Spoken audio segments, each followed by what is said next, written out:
Hello बच्चों। तो एक बार फिर चलिए हिंदी ग्रामर में पढ़ते हैं। अब शब्द की परिभाषा।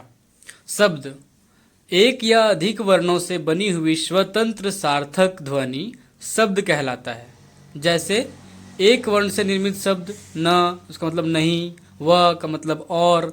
अनेक वर्णों से निर्मित शब्द जैसे कुत्ता, शेर, शेर बना है ना। कमल, कमल अलग वर्णों से मिलकर बना है। नयन, प्रसाद, सर्वव्यापी या परमात्मा।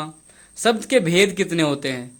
तो अर्थ, प्रयोग, उत्पत्ति और व्युत्पत्ति की दृष्टि से शब्द के कई भेद हैं। अर्थ की दृष्टि से शब्द भेद: पहला सार्थक शब्द और दूसरा निरर्थक शब्द। अच्छी तरह याद रखेंगे इसे ना। पहला सार्थक शब्द और दूसरा निरर्थक शब्द। तो हम लोग समझ गए कि अर्थ की दृष्टि से ये दो प्रकार के, सार्थक शब्द और निरर्थक शब्द। पहले सार्थक शब्द के बारे में समझते हैं। जिस वर्ण समूह का स्पष्ट रूप से कोई अर्थ निकले, जैसे कमल, खटमल, रोटी, केला आदि, है ना। ये सब सार्थक शब्द हैं। वाकई में लग रहा है ना कि एक स्पष्ट अर्थ निकल रहा है इससे। दूसरा है निरर्थक शब्द। जिस वर्ण समूह का कोई अर्थ ना निकले उसे निरर्थक शब्द कहते हैं। जैसे राटी, रोटी होना चाहिए था ना, राटी। बीठा, ची, वाना, वोती, कोई अर्थ ही नहीं था उसमें। आगे आते हैं प्रयोग की दृष्टि से शब्द भेद। पहला होता है विकारी शब्द, दूसरा होता है अविकारी शब्द। पहला विकारी शब्द और दूसरा अविकारी शब्द। विकारी शब्द जिन शब्दों के रूप में लिंग, वचन, कारक के अनुसार परिवर्तन का विकार आता है उन्हें विकारी शब्द कहते हैं। क्या क्या? लिंग, वचन, कारक, इसके अनुसार परिवर्तन का कोई विकार आता है तो उसे विकारी शब्द कहते हैं। जैसे लड़का पढ़ता है, लड़की पढ़ती है ना। वचन में देखिए, लड़का पढ़ता है, लड़के पढ़ते हैं। एक वचन बहुवचन हो रहा है ना। कारक में लड़का पढ़ता है, लड़के को पढ़ने दो। तो ये तीनों में समझ में आ रहा है ना। तो सिंपल है ना। इन सभी के परिवर्तन में जो विकार आता है तो उन्हें विकारी शब्द कहेंगे। Concept clear?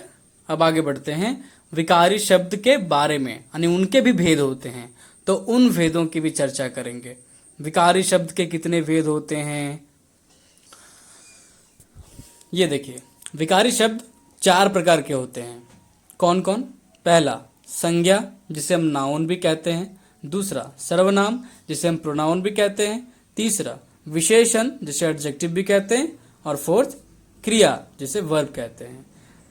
अब अविकारी शब्द किन्हें कहते हैं? जिन शब्दों के रूप में कोई परिवर्तन नहीं होता उन्हें अविकारी शब्द कहते हैं।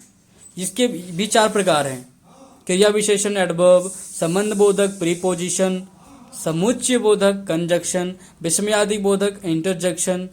आप लोगों ने इंग्लिश ग्रामर में आई थिंक पढ़ा ना कि पार्ट्स ऑफ स्पीच, तो वो 8 होते हैं ना, उन्हें ही 2 भाग में कैटेगराइज आप समझिए। हिंदी ग्रामर में विकारी शब्द और अविकारी शब्द।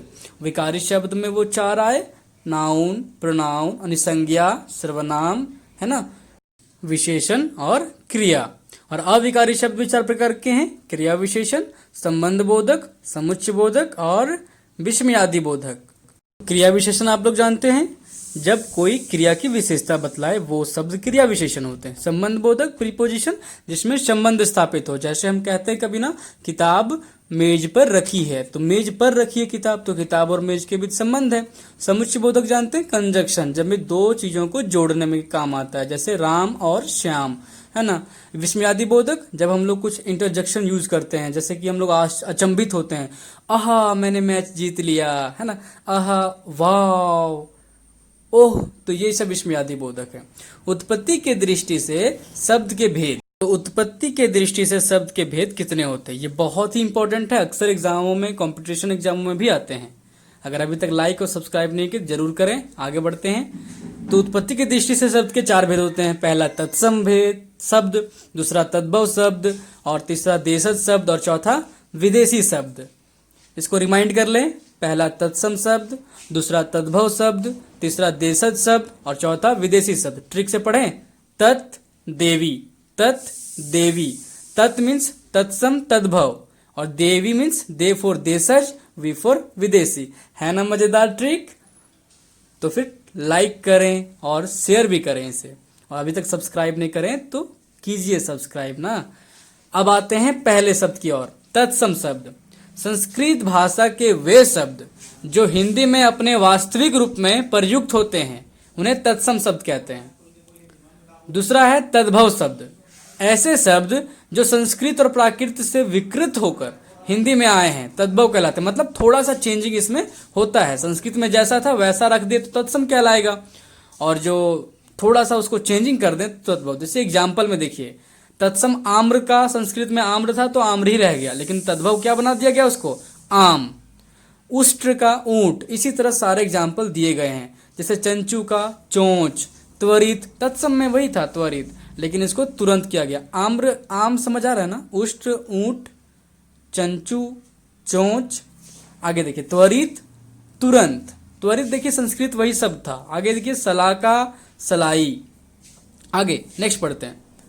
गोमल जिसको गोमय कहते हैं, वो यह तद्भव में क्या हुआ? गोबर।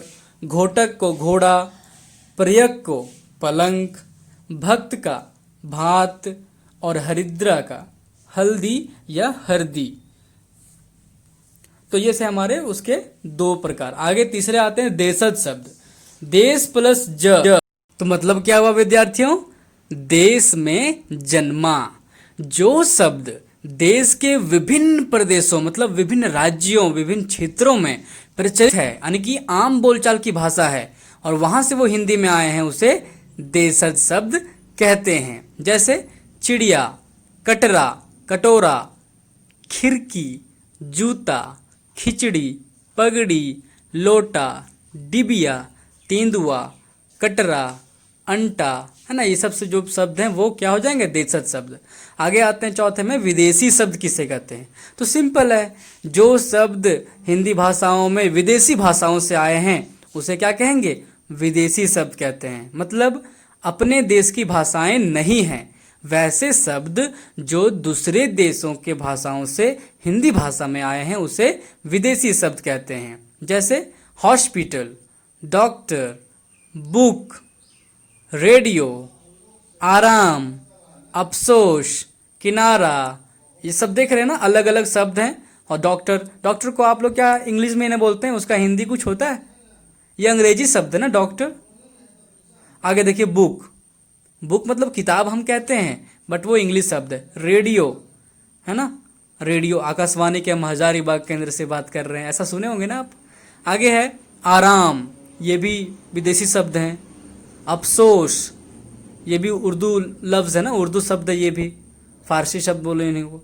दुकान, तलाश, ख्याल, ये सब जितने शब्द हैं वो सब विदेशी शब्द हैं, यानी कि दूर अन्य देशों से आए हैं। तो आपको समझ में आ गया ना? व्युत्पत्ति या रचना की दृष्टि से शब्द भेद। पहला होता है रूढ़ शब्द।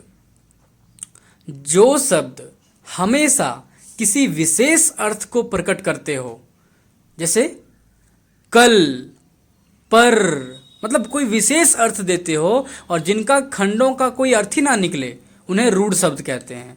जैसे कल है तो क, ल, अलग अलग कोई अर्थ निकलेगा नहीं ना, तो निरर्थक भी कह सकते हैं। दूसरा होता है यौगिक शब्द।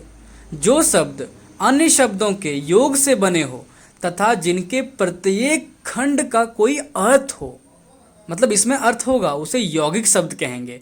जैसे देवालय, तो देखिए देव प्लस आलय, देव मतलब भगवान, आलय मीन्स घर। राजपुरुष, राज प्लस पुरुष। तीसरे होते हैं योगरूढ़ शब्द।